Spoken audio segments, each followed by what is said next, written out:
This is an educational example based on my personal approach. Results vary widely, and nothing here guarantees profit or future performance.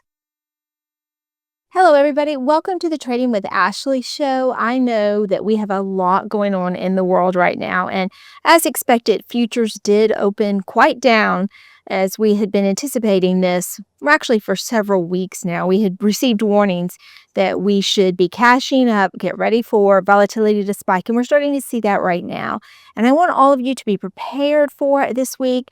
I hope none of you are in a situation where you don't have the available cash to take specific trades that maybe you've always been interested in. But if you find yourself in that situation, I want you to remain calm and realize that money does go through a cycle and your trades do go through a cycle. If you are stuck in a trade, you might be tempted to panic sell. And if you are making a smart decision based on where you see the stock going or not going, then that's not a panic sell. That is a trading plan that you had planned for. You have a plan to do something with that cash when the time is right to actually make it up. It doesn't have to be in the same ticker that you are taking the loss in. But if you're just scared and you are about to press the button and totally lock in significant losses on a stock that could return to its glory days if it's a good quality company, it's just in a bad part of the price life cycle, then you might want to just take a breath and even shut the computer. Don't look at the computer. There's so much emotion tied to trading, and I want to make sure that you all stay safe. Now, a lot of my members have been preparing for this, and I had been preparing for this, and I have certain stocks that may get down to a level that I'm interested in buying those stocks. And there's several ways that you can do this. You know, I'm an option seller, and I have shared with all of you how I go about selling options.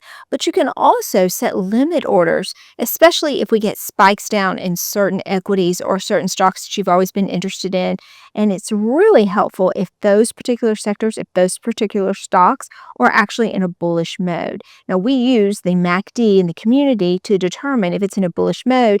If we are trading longer term, we have a lot of luck looking at the weekly MACD crossover. If we are trading shorter term, which we have been doing, the vast majority of our trades have been shorter term, we are looking at the 5-minute crossover on the MACD. I did a full video on it. It's titled Hops, and it's a way to trade. You're basically scalping sold put options. So it's a safer way to day trade and to scalp. You can watch that video. I'll leave it at the end.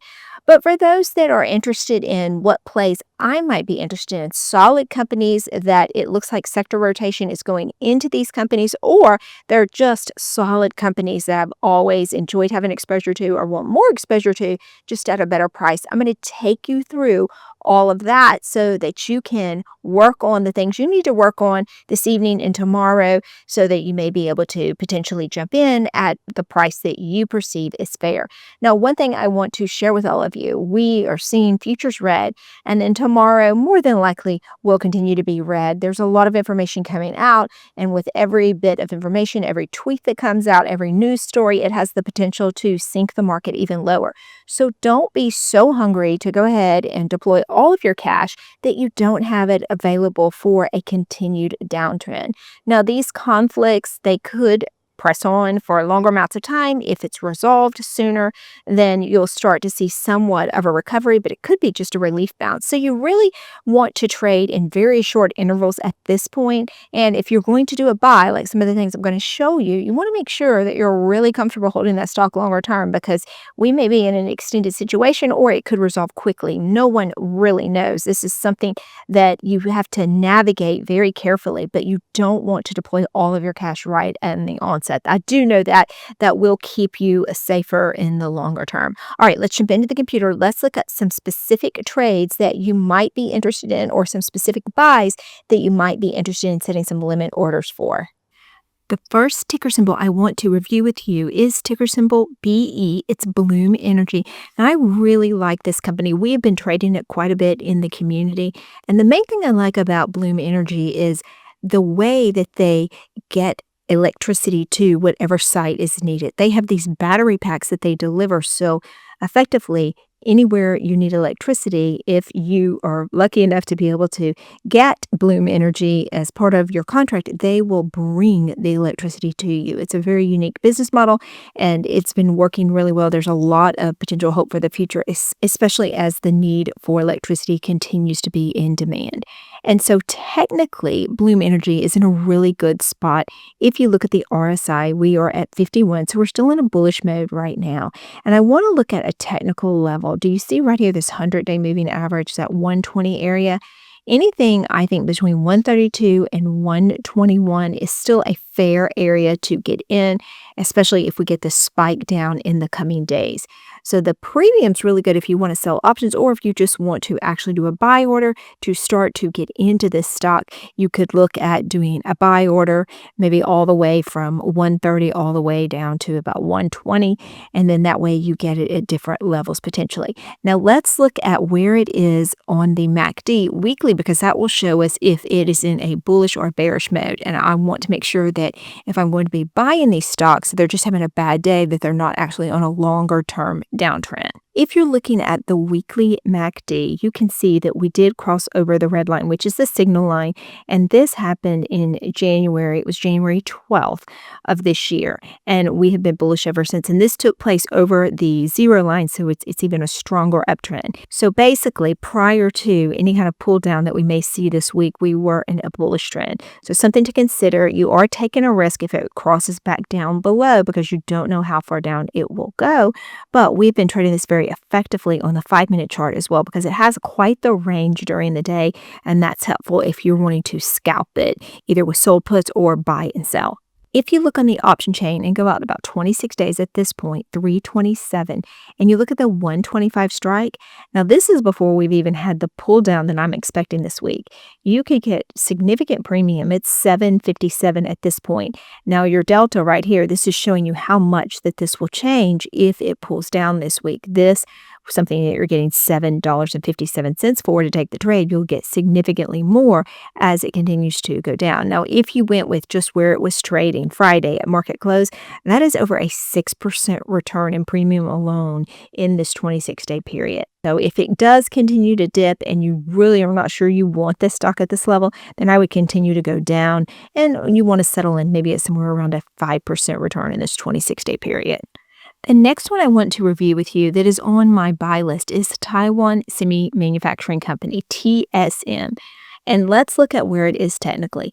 It is currently over 50 on the RSI. In fact, we're at 61. So it's been in a bullish mode. You'll see on the MACD crossover on the weekly, it's been in a bullish mode since early January.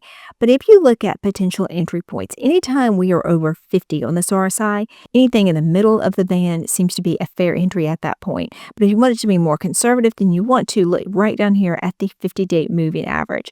Now, because there are potentially a lot of individuals that have profit in this particular stock, you might see it under some pressure, and it could dip below the middle of the band, the 20-day moving average, and it might get closer to this 50-day moving average. If so, the return should be pretty good on sold puts, but you might want to consider a buy order right here around somewhere around 330 all the way up to 335. Let's go take a look at it on the MACD crossover so you can verify that it is in a bullish mode. Here we are looking at the weekly chart. You can see right here that it was at the beginning of January, actually Monday, January 5th, that it had the crossover. And then this is showing you that we are currently in a bullish mode. It's part of the sector rotation that we've been seeing with a lot of big stocks. Again, it is one that's great to sell puts on because it has a nice daily range. You can do quick scalping of puts, you can do a buy order, or you can just sell puts. Let's go look at what it's paying on the chain as of close of business day Friday. Once I get to the option chain, I'm going to look at 32 days because this gives it time to work out, because it was trading a little bit higher than BE. So if I'm looking right here at 4.2, 32 days away, and if I want to consider something around that 335, right now it's paying 660, but again, this is before it has had a drop. So if you're just looking at the 660, then that's going to give you almost a 2% return in 1 month. But if this is under pressure and we start getting down closer to 345 or so, this should pop significantly and you could get some really good premium and potentially pick up this bullish stock. The next one I want to go over with you, I've never discussed it on YouTube. Now, I was sharing some of this with my members in my community last week, but Gilead Sciences, ticker symbol GILD, is one that interests me. It's in the healthcare sector, and we have seen some sector rotation into the healthcare sector. Now, this one has popped recently on a deal that has been announced with Arcalex. Now, Arcalex is a company that they have a potential breakthrough in the CAR T cell therapy for melanoma. FDA approval is expected by the end of 2026. So this acquisition helped give it a boost, and I really do like the idea of diversifying into the healthcare sector. So if you look at it technically, we are above 50 on the RSI, so we're right there at about 56, and you can see here that it's coming off of the bottom of its Bollinger Band, so it does have room to run, but just like anything, when the market's under pressure, there's a chance that this one could remain under pressure as well. And so any kind of pickup right here around 140 to me would be a very fair pickup. You might even consider getting into it around 142, 143 if you're going to set a buy order. Now, the premiums are not great if you're selling options on this ticker symbol, but setting a buy order or even swing trading it might not be a bad idea. If you look at the MACD crossover, it actually took place at the beginning of January. There's a theme here. All of the ones that are positive, it is looking like all of that started to take place in January. So you can see right here, it crossed over its signal line. So it is currently bullish. And this one, if you're going to try and swing trade it, you do have a lot of room to run on that RSI, and you would be most interested in buying this when it does have a pullback. Now, you can always adjust the date you're looking at. If you are wanting to look at a shorter time frame, let's say it's having a red day and you want to look at the entry, you could change this to the 5-minute time frame, the 10-minute time frame, or depending on how often you can watch, you could maybe change it to even a couple of hours, and that would show you the potential best entry when you see the crossover take place, because then you know you've got the wind in your sails at that point and it's heading up. I hope that kind of helps you pull your thoughts together a little. I just want to say to any of our members that are in these war-torn areas, I am praying for you. I am thinking of you. I have a lot of people in my community from all parts of the world, and I've actually been in communication with some of my members in Iran, and they and their family are safe, thank goodness, and we continue to pray for your safety, and I am personally thinking about you. My heart is with you and everything you and your family must be going through. It must be very, very scary. I'll be thinking of you. I'll continue to think of you and pray for your safety. All right, everybody. Best of luck tomorrow. Best of luck this week. Remember, if you're with me at Trading with Ashley, there is no trader left behind. I'm going to leave that video for you that's going to show you a better way to trade in this market chop that should keep you a little bit safer. You can watch that right here.